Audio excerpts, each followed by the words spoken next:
Saluda a tutti e compa qui non ter CFM eravamo in debito di dalcini oggi ma branca oca per i droit in de odio e manda in paese di Gastella di Mercurio per parlare di un piccolo magazzino di prodotti gorsi creato da Caroline Cesari e Marie Droit a Vigliola di Caroline di Francesca Baglioni che ci da parlare dunque di sto piccolo magazzino.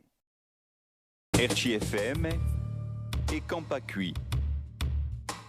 La scanceria è nata nel 2020, dunque mentre il confinamento. A mia mamma lavorava in un assoggio, ma non gli piaceva più.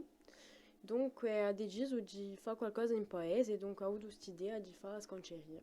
Qui si può trovare appena di tutto, abbiamo prodotti di prima necessità, charcuterie, cage, prodotti artigianali, appena di tutto.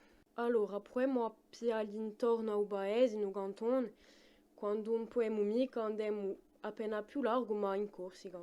E ci sono creazioni, ci sono cosmetici, candele, appena di tutto di noi.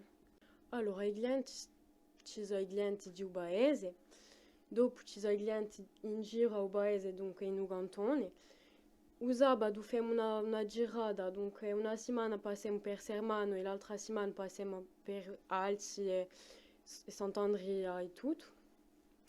E così l'anziani con si può piazzare, hanno canton qui sono prodotti. E quando vediamo la girata sono sempre gli stessi, tutte le settimane, e sono assai fighi. Ci sono di noi l'estate assai turisti, dunque c'è una ramare che passa da Moriano fino a Cargese e dunque passano da per qui e si restano sempre. È appena complicato, soprattutto l'inverno, perché c'è meno il mondo, fa freddo, dunque la gente, anche quelli che vengono in fine di settimana non collano mica, dunque non c'è mica assai mondo, ma andiamo non ha continente prodotti di noi, dunque per noi è qualcosa di più di maniera economica. Allora, siamo aperti tutti i giorni mentre è il luglio. L'inverno apriamo solo a mane, perché dopo mezz'ora non c'è mica assai mondo.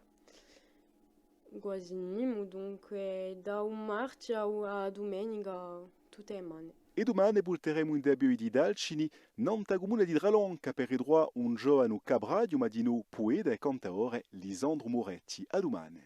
RCFM e Campa Qui.